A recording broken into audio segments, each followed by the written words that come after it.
नमस्कार। नया रास्ता अध्याय 12।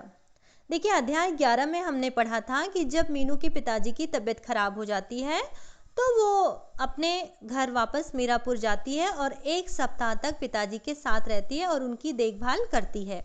उसके बाद जब पिताजी ठीक होने लगते हैं तो वो वापस मेरठ जाती है अपना पढ़ाई पूरा करने के लिए, यानी वकालत की पढ़ाई पूरा करने के लिए।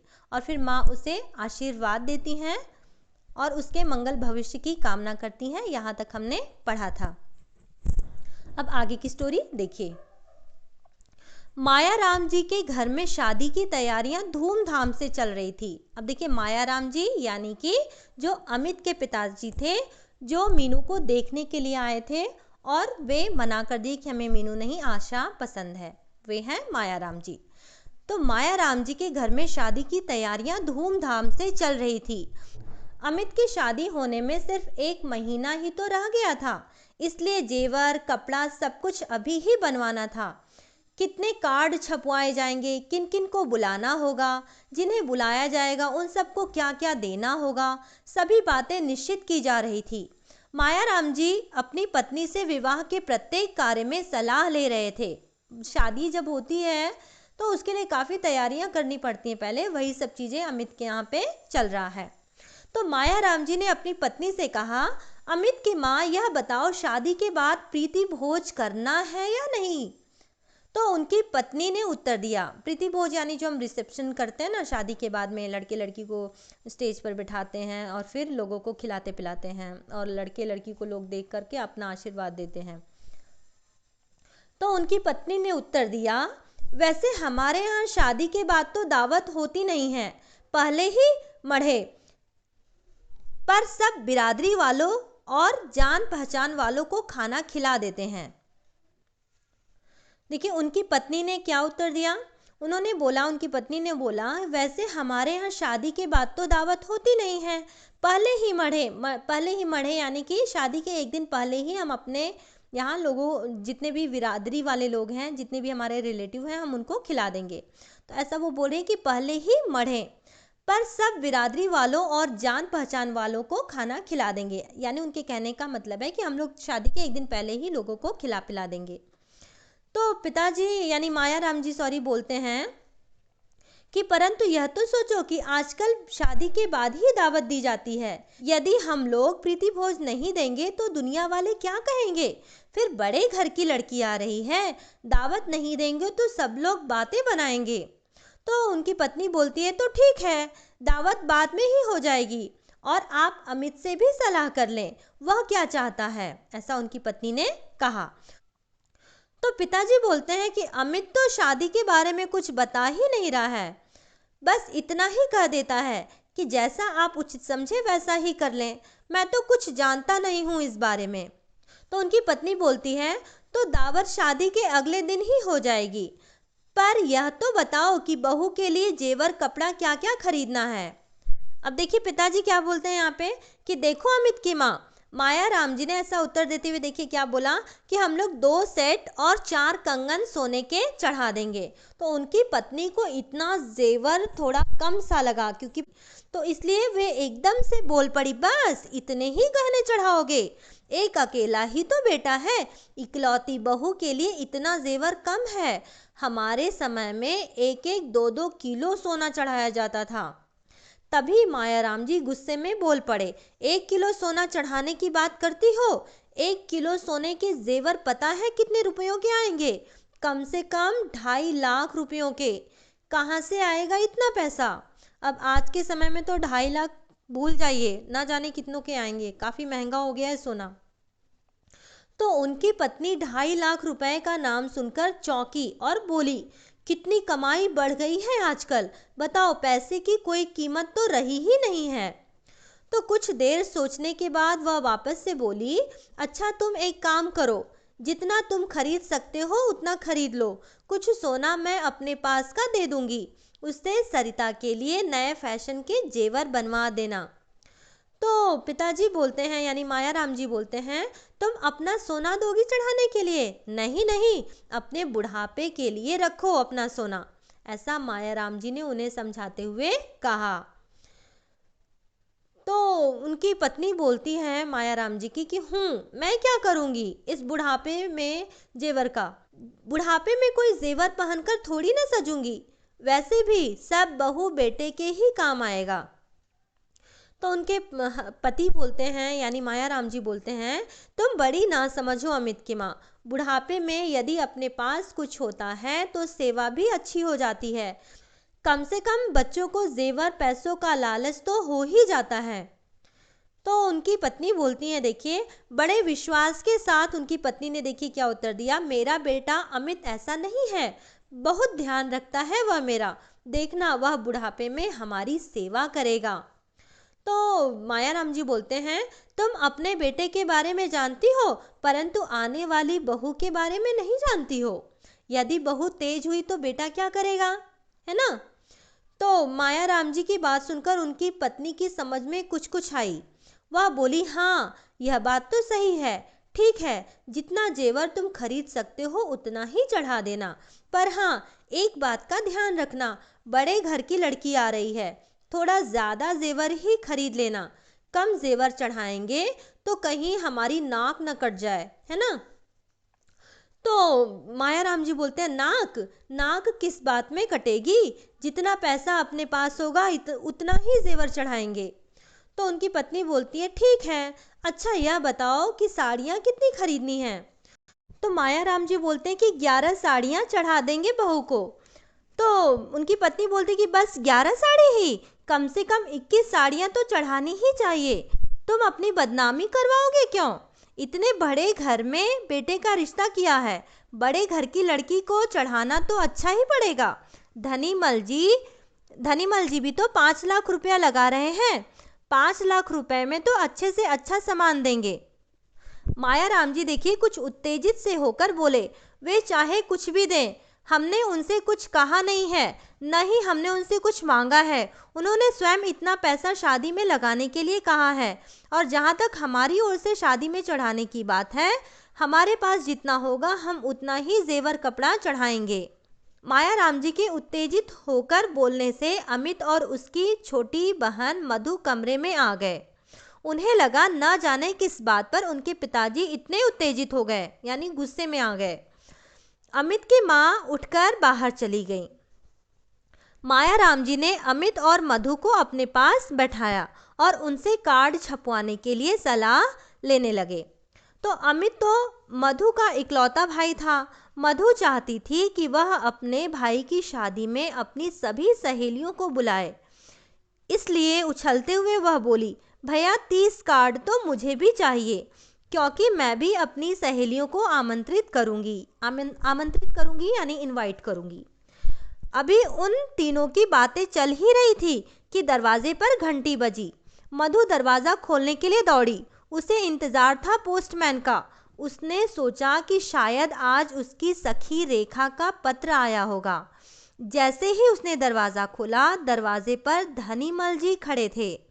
मधु ने उनका अभिवादन किया, यानी उन्हें नमस्कार किया और अंदर बुलाकर बैठने को कहा। यानी जैसे ही मधु गेट खोलने के लिए जाती है, वे देखती है कि धनीमल यानी कि सरिता के पिताजी आए हुए हैं, इसलिए मधु ने उन्हें प्रणाम किया, नमस्कार किया और उन्हें अंदर बैठने के लिए कहा। तो धनीमल जी की आवाज़ सुनकर मायाराम जी भी बाहर आ गए। वे दोनों सोफे पर बैठकर बातें करने लगे। धनीमल जी ने कहा, भाई साहब शादी में सिर्फ 1 महीना ही रह गया है, मैंने सोचा कुछ लेन देन के बारे में बात कराऊं। तो उत्तर में मायाराम जी हल्का सा मुस्कुरा दिए। तो देखिए भाई साहब, धनीमल जी क्या बोल रहे हैं, देखिए भाई साहब, जैसा कि मैंने आपको पहले भी बताया था कि शादी में हम 5 लाख रुपए लगाने की सोच रहे हैं। अब आप ही बताइए कि यह पैसा कैसे खर्च कराना चाहते हैं। तो मायाराम जी बोलते हैं, जैसा आप उचित समझे वैसे ही खर्च कर दें।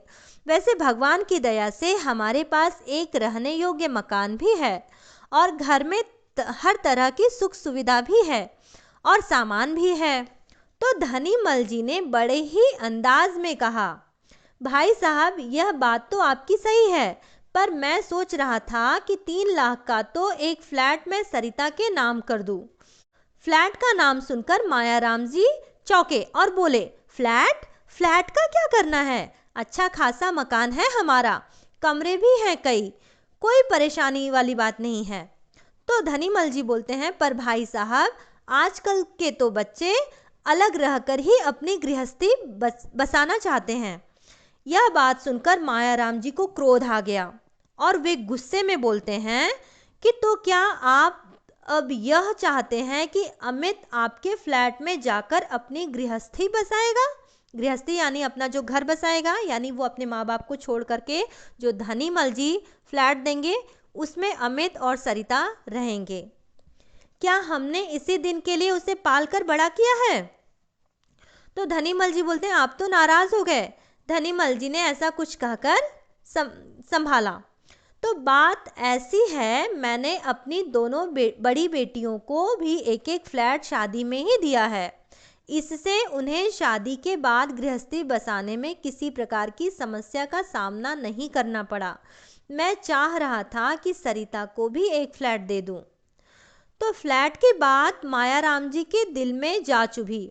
उन्हें यह आभास होने लगा कि यह सब धनीमल जी की चाल है। वे शादी के बाद अमित को हमसे अलग करा देंगे। यह बात ध्यान में रखते हुए मायाराम जी ने उनसे पूछा, क्या सरिता हमारे साथ रहना पसंद करेगी? धनीमल जी ने बड़े विश्वास के साथ उत्तर दिया, हाँ हाँ, क्यों नहीं, पर आप तो जानते ही हैं कि सरिता ने कभी अपने हाथ से एक गिलास पानी तक लेकर नहीं पिया है। तो मायाराम जी बोलते हैं, पर शादी के बाद थोड़ा बहुत काम तो सभी को करना होता है। तो धनीमल जी बोलते हैं, हाँ सो तो है, परंतु सरिता छोटी बेटी होने के कारण बहुत ज़्यादा लाड प्यार से पली है, ऐसा धनीमल जी बोलते हैं। तो मायाराम जी कुछ उत्तेजित से हो उठे और बोले, यानी गुस्से में आ गए थोड़े से मायाराम जी। तो कम लाड प्यार में तो हमारा अमित बेटा भी नहीं पला है। अमित हमारा इकलौता बेटा है, उसकी हर सुख सुविधा का ध्यान रखा है हमने। धनीमल जी ने बात पलटते हुए कहा, भाई साहब, आप ये रुपए किस तरह से खर्च करना चाहते हैं? तो मायाराम जी बोलते हैं, रुपए? ईश्वर की दया से पैसे की कोई कमी नहीं है हमारे पास। पिछले साल ही तो अमित को फैक्ट्री लगवाई है। बस हमें एक सुशील बहू चाहिए जो घर में सबके साथ प्रेम से रह सके। देखिए, मायाराम जी की इच्छा है कि एक अच्छी सी बहू आ जाए जो हमारे साथ घर में प्रेम से रहे, प्यार से रहे। लेकिन लगता है भाई साहब, आप मेरी बात से नाराज हो गए, ऐसा धनीमल जी बोल रहे हैं। मैंने किसी बुरे विचार से कोई बात नहीं कही है। ठीक है, इस समय तो मैं चलता हूँ। आप विचार कर लीजिएगा कि इतना रुपया किस तरह से खर्च कराना है। मैं कल आकर आपसे पूछ लूँगा। पर हाँ, एक बात ध्यान रखिएगा कि मुझे 3 लाख का एक फ्लैट तो देना ही है। बाकी 2 लाख कैसे खर्च कराना है वह आप सोच लें। ऐसा देखिए कहकर धनीमल जी सोफे से उठकर खड़े हुए और अपनी कार की ओर चल दिए। धनीमल जी की बातों ने मायाराम जी के मस्तिष्क पर ऐसा प्रभाव छोड़ा कि उनका सिर चकरा गया। इस समय वे ऐसे दोराहे पर खड़े थे कि उन्हें समझ ही नहीं आ रहा था कि कौन से रास्ते पर चला जाए। मायाराम जी की पत्नी उन्हें परेशान देखकर समझ गई कि धनीमल जी कोई ऐसी बात कह गए हैं जिसके कारण उनके पति इतनी परेशानी में पड़े हैं। धनीमल जी की कही एक एक बात मायाराम जी के मस्तिष्क में घूमने लगी। तभी उनकी पत्नी जो थी उनके पास आकर बैठ गई और उनकी परेशानी का कारण पूछने लगी। तो उन्होंने, यानी मायाराम जी ने उदास स्वर में बताया, धनीमल जी 3 लाख का एक फ्लैट अपनी बेटी को देना चाहते हैं। कह रहे थे कि आजकल के बच्चे तो अलग रहकर ही गृहस्थी बचाना चाहते हैं। यह बात सुनकर उनकी पत्नी भी उत्तेजित हो गई, यानी गुस्से में आ गई। और गुस्से में आकर के क्या बोलती हैं, देखिए, यह सब बात करने की हिम्मत कैसे हुई उनकी? क्या वह हमारे बेटे को हमसे अलग करना चाहते हैं? उनका स्वयं कोई बेटा नहीं है, तो क्या जाने कि बेटे के अलग होने का क्या दुख होता है। अपने माता पिता को उत्तेजित स्वर में बोलते हुए सुनकर अमित ने कमरे के अंदर प्रवेश किया। अमित को देखकर मायाराम जी ने कहा, बेटे अमित, सुना तुमने? धनीमल जी अपनी बेटी के नाम एक फ्लैट दे रहे हैं। वे कहते हैं कि आजकल के बच्चे अलग रहकर गृहस्थी बसाना चाहते हैं। तो अमित क्रोध भरे स्वर में देखिए क्या बोलता है कि आपने क्या जवाब दिया उनकी इस बात का। तो पिताजी बोलते हैं, जवाब? मैंने कोई जवाब नहीं दिया। वह चाहते हैं कि मैं अपने बेटे को उनके व उनकी बेटी के हाथों बेच दूं। यह कहते कहते मायाराम जी कुछ अधिक उत्तेजित हो गए। बेटा अमित, अब इस बात का फैसला तुम्हारे हाथ में है। जैसा तुम उचित समझो वैसा करो, अभी कुछ नहीं बिगड़ा है। यह कहकर मायाराम जी अंदर कमरे में चले गए। अमित के हृदय में तूफान उठ रहा था, एक ऐसा तूफान जिसकी कोई ऊंचाई उसे नजर नहीं आ रही थी। वह बालकनी में इधर से उधर घूमता रहा। उसके हृदय में अनेक विचार घुमड़ने लगे। आज उसे अधिकार था स्वयं अपनी जिंदगी के बारे में सोचने का। इतना बड़ा फैसला आज उसे स्वयं करना था। और देखिए, यहाँ पर हमारा अध्याय 12 समाप्त हुआ। आगे की स्टोरी को जानने के लिए हमारा अगला वीडियो ज़रूर देखें। धन्यवाद।